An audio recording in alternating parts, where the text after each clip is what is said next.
जय जगन्नाथ। आपण मान प्रिय कार्यक्रम सकल घट नारायणर ए सुंदर आसर को शरणारविंद आपण मान स्वागत करुचे। दर्शक बंधु जीवजंतु को नहीं एमती गोटे रसमय कार्यक्रम भारतीय कौ शास्त्र रे कौ संहितार इतिहास कौटी कौ उपादान में विभिन्न जीवजंतुंकर विभिन्न भूमिका रही से सब को आम आलोचना करुचे कार्यक्रम ना सकल घटे नारायण। सकल घटे नारायण आसर को शरणारविंद पुणी थे आपण मान स्वागत करुचे।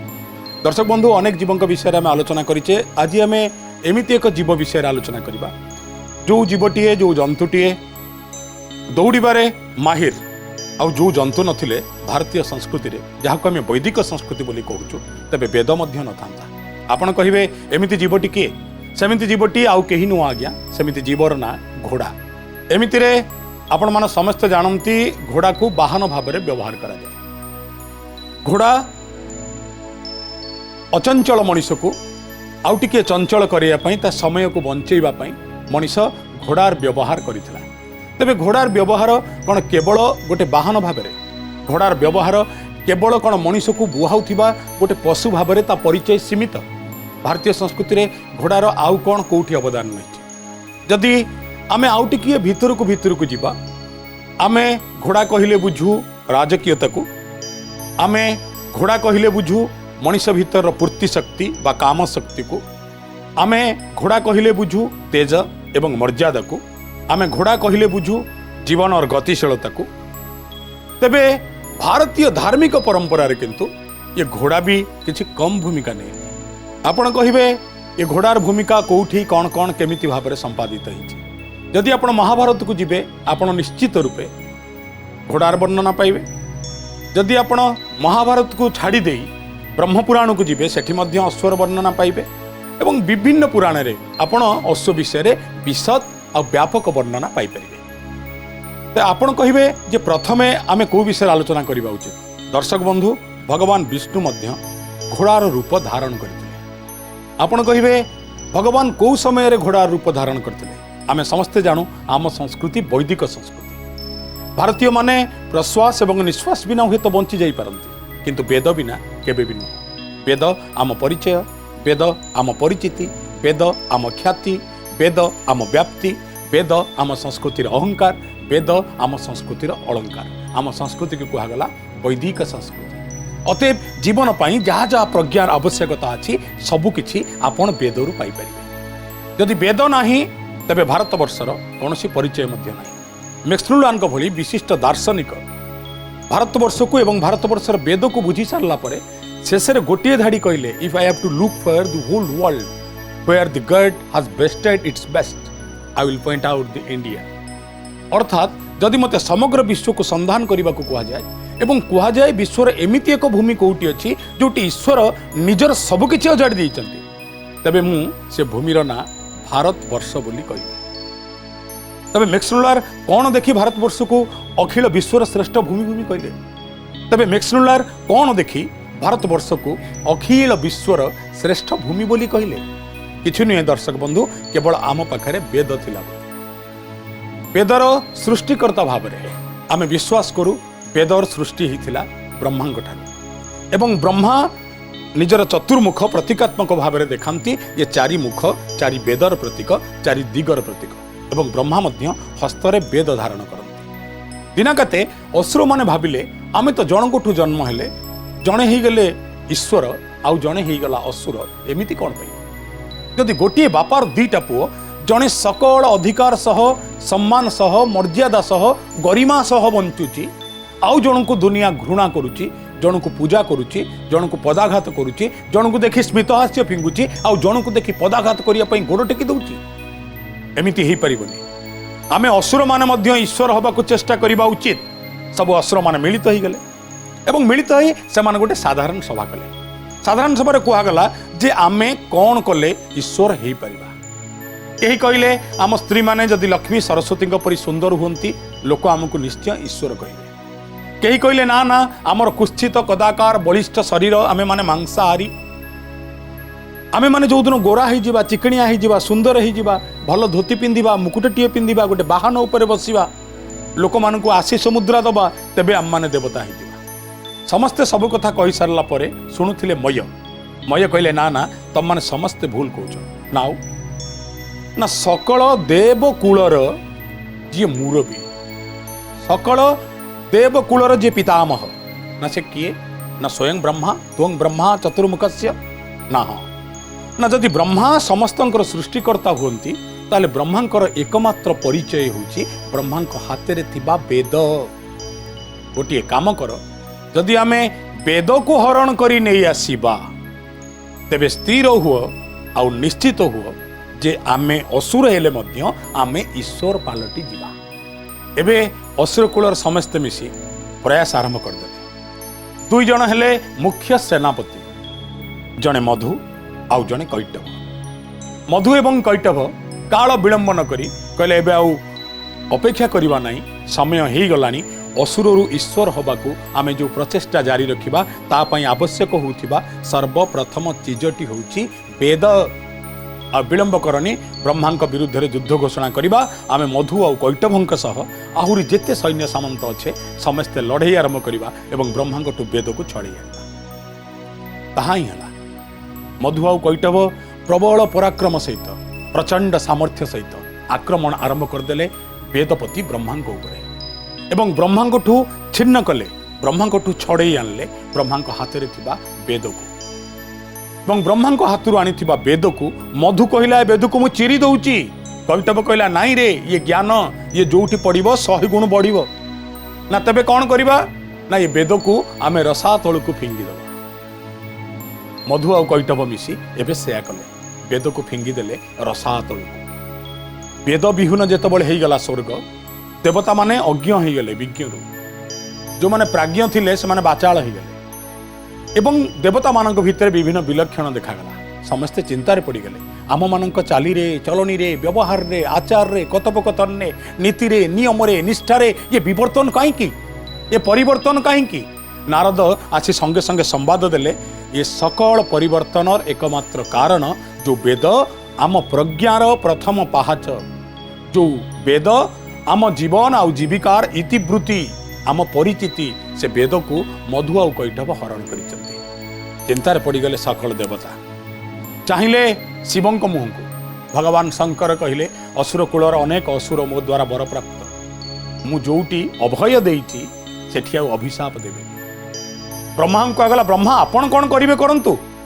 ब्रह्मा कहले मु कौन करि परिबी जदि प्रकृति रे मोर सामर्थ्य थांता मधु आउ कैटभ दी जन कौन मोठारु नहीं जाई थांते छड़ेई वेद को। जेतबळे शिव नाचार जेतबळे ब्रह्मा निरूपाय सकल देवगण परस्पर मुह चाँ चाँ होउचंती कौन हब वेद उदाहरण हेले निर्वेद प्रवेश करिबो एठी निर्वेद हवा जहा मृत्यु को आपना शरीर रे जाबुड़ी धरी मृत्युवरण करिबा मध्य सेया कौन करा जाई पारे। सकल देवता स्तुति करिबा आरंभ कले सर्वे होइले एक मुख डाकिले नारायण रख समस्त स्तुति करिबा आरंभ कले भगवान श्री नारायण को। भगवान श्री नारायण पहुंचले कौन हिची ना वेद नहीं। भगवान श्री नारायण प्रथमे चिंता कले मु को रूप को धारण करी मोर रूप कौन हवा उचित। समस्ते निज निजर स्तुति कले जीवजंतु शेष को गोटे अश्व बाहरला कहला प्रभु मु गोटे घोड़ाटाए मोर 7टा मुह आपण देखंतु ना हाँ ना मो रंग रूपा परी चकचक ना हाँ ना मो देहरु सत सूर्यर ज्योति बाहरुची ना हाँ ना मो 7टा मुखरु जन्म होइतिबा 7टा घोड़ा भगवान सूर्य को तांक रथरे बुआउचंती मु किए कहले प्रभु। भगवान कहले किए ना समुद्र मंथन रु प्राप्त होइतिबा उच्चैश्रवा अश्व मु उच्चैश्रवा इंद्रंक वाहन। हे भगवान केते जीवजंतुंक सहित आपणक जीवन जोड़ी हैला कहानी जोड़ी हैला केबे मो सहित जोड़ी हैला नै।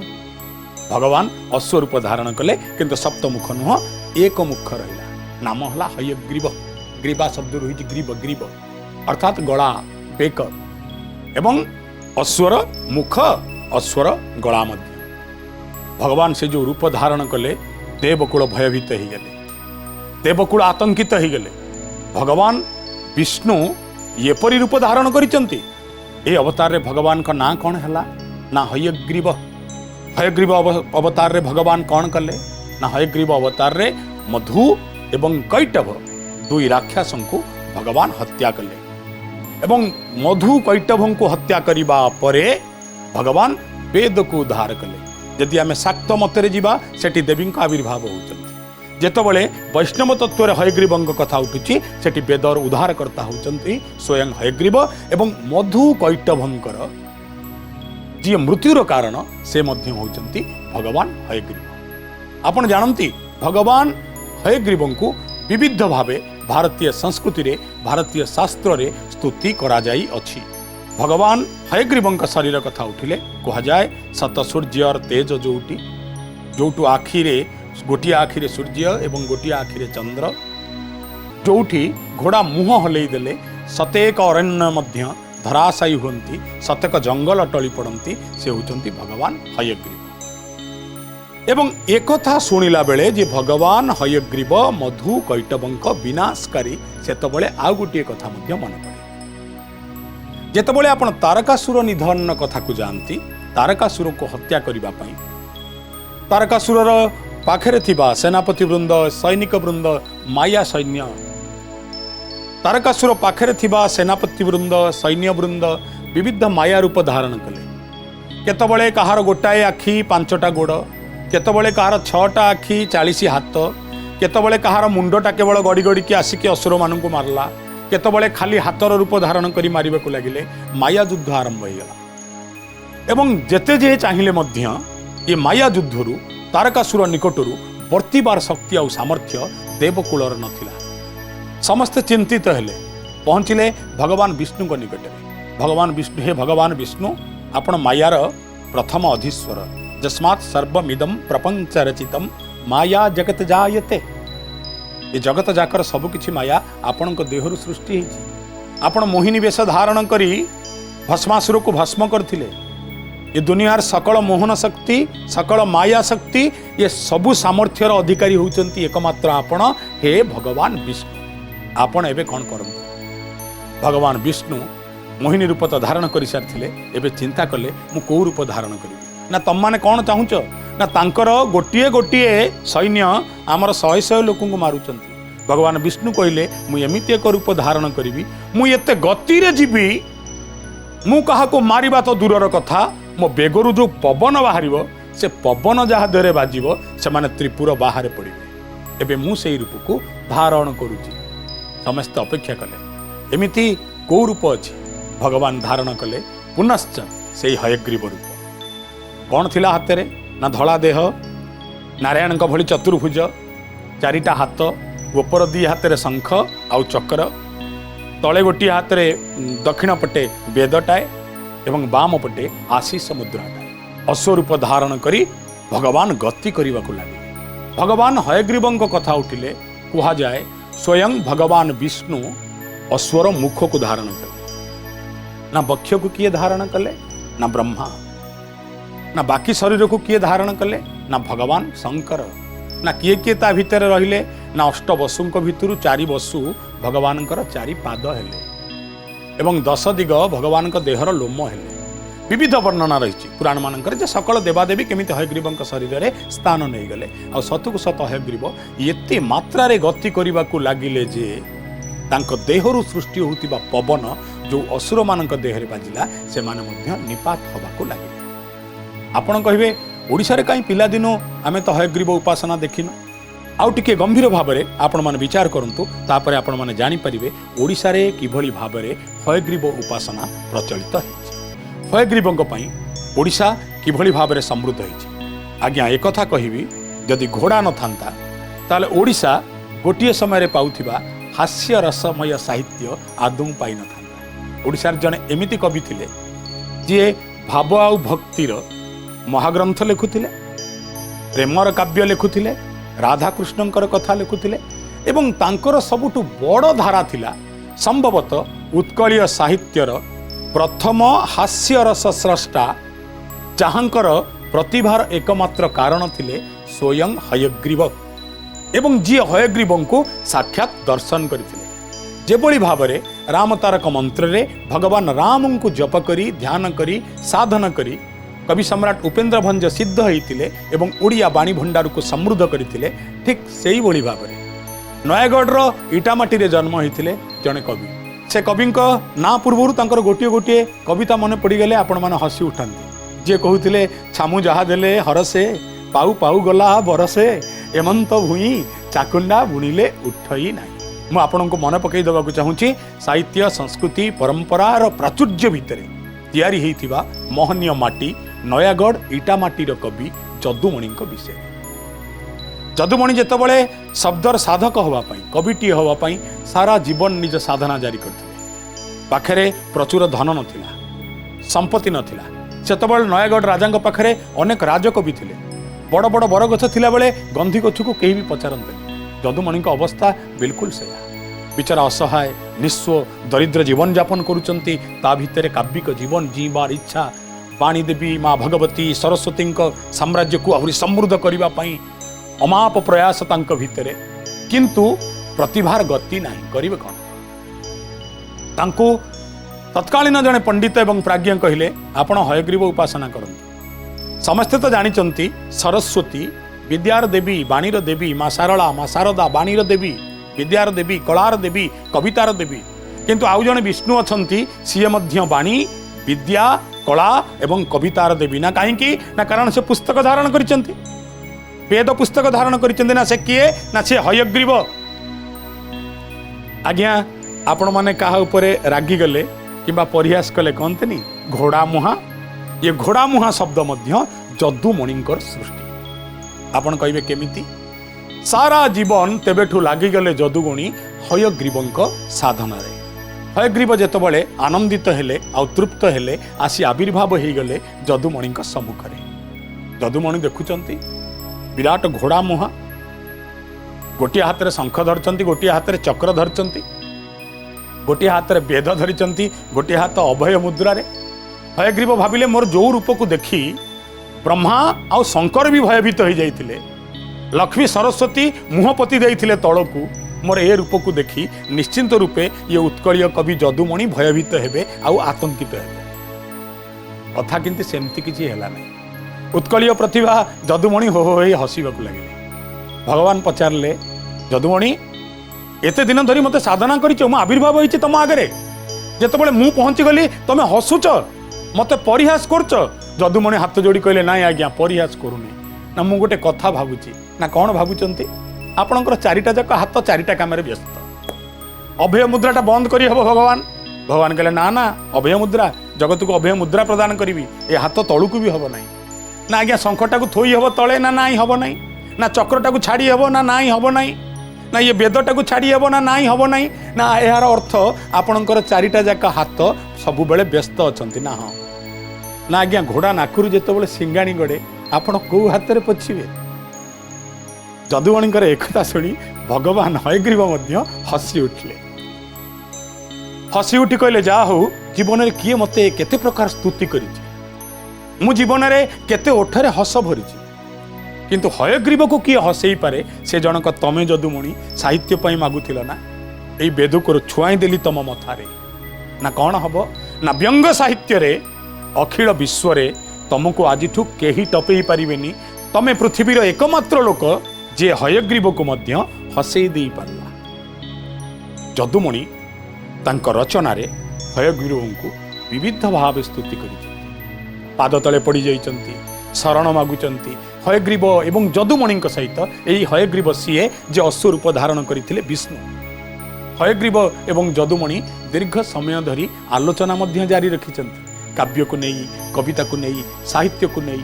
ଏବଂ ଯେତେବେଳେ କହୁଛନ୍ତି ଯଦୁମଣି, ହେ ପ୍ରଭୁ ନାରାୟଣ, ଆପଣ ତ ଆସିଛନ୍ତି, ମୋତେ କ'ଣ ଦେଇକି ଯିବେ? ଭଗବାନ କହୁଛନ୍ତି, ମନେ ରଖିଥା, ମୁଁ ଯାହାକୁ ଦିଏ ସବୁକିଛି ପରିପୂର୍ଣ୍ଣ କରେ ନା। ନା କାହିଁ? ନା ପରିପୂର୍ଣ୍ଣ ଏକା ମୁଁ। ପୂର୍ଣ୍ଣମଦଃ ପୂର୍ଣ୍ଣମିଦଂ ପୂର୍ଣ୍ଣାତ୍ ପୂର୍ଣ୍ଣମୁଦଚ୍ୟତେ। ବାକି ଏ ଜଗତରେ ସମସ୍ତେ ଅପୂର୍ଣ୍ଣ। ଆଜିଠୁ ତତେ ପ୍ରଜ୍ଞାରେ ପରିପୂର୍ଣ୍ଣ କରିଦେଲି, ଜ୍ଞାନରେ ପରିପୂର୍ଣ୍ଣ କରିଦେଲି। ଅଖିଳ ବିଶ୍ୱ ତୋର ପୂଜା କରିବ। ତୁ ଯୋଉଠି ଯିବୁ ସେଇଠି ଜିତିବୁ, ତତେ ଜୀବନ ଯାକ କେହି ହରେଇ ପାରିବେନି ରେ ମୋର ପ୍ରିୟ କବିପୁତ୍ର ଯଦୁମଣି। ଯା। ନା ତାହେଲେ ଯୋଉଟା ଅପୂର୍ଣ୍ଣ ରହିବ ସେଇଟା କ'ଣ? କହିଲେ, ବାପାରେ, ତୋ ପାଖରେ ଜୀବନ ଯାକ ଲକ୍ଷ୍ମୀ ରହିବ, ତୁ ଦାରିଦ୍ର୍ୟତା ଭିତରେ କାଳାତିପାତ କରିବୁ। ନିଜ ରଚନାରେ ଯଦୁମଣି କହୁଛନ୍ତି, ମୋତେ ଉତ୍କଳ ଘଣ୍ଟ ବୋଲି ଉପାଧି କିଏ ଦେଲେ ଜାଣିଛନ୍ତି? ନା କିଏ? ନା ସ୍ୱୟଂ ହୟଗ୍ରୀବ ମୋତେ କହି। ଆପଣ ଜାଣିଛନ୍ତି କି ଯଦୁମଣିଙ୍କୁ ଉତ୍କଳ ଘଣ୍ଟ ଉପାଧି ନାଁକୁ ରାଜା ଦେଇଛନ୍ତି ना को राज्य देइछि ना को प्राज्ञ देइचंती ना कहीं पंडित देइछि। जदुमणि रचनारू जना पड़े स्वयं हयग्रीव आशीर्वाद करी कहउचंती हे जदुमणि आजिठू तमे उत्कलर घंट बोलेइब। जदि गोटे घोड़ा न थांता ओडिशा जदुमणि भली प्रतिभा मध्य देखि न थांता। जे ऊपरे बसे जे तले बसे राजा ऊपरे बसी थटारे कहउचंती देखिल जदुमणि मु ऊपरे बसची तमे तले बसिच तले चाली चाली जाउच मु राजा तमे प्रजा मोर तमे कवि बड़ किए कवि बड़ ना राजा बड़।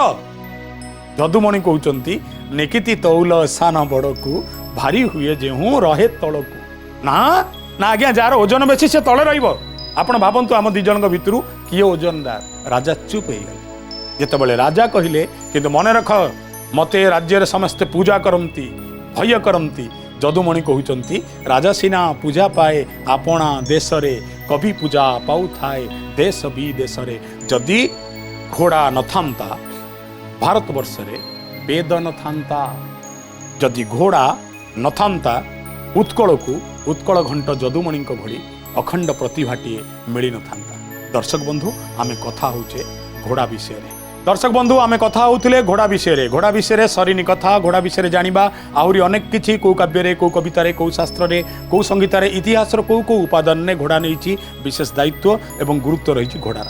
आज पई किंतु समय हो गलानी एबे शरणार बिंदु को विदाय दियंतु। पुणी आपण मानक प्रिय कार्यक्रम सकल घट नारायण आउ गोटे अध्याय सह आसीबी मु आपणक निकटको। जय जगन्नाथ।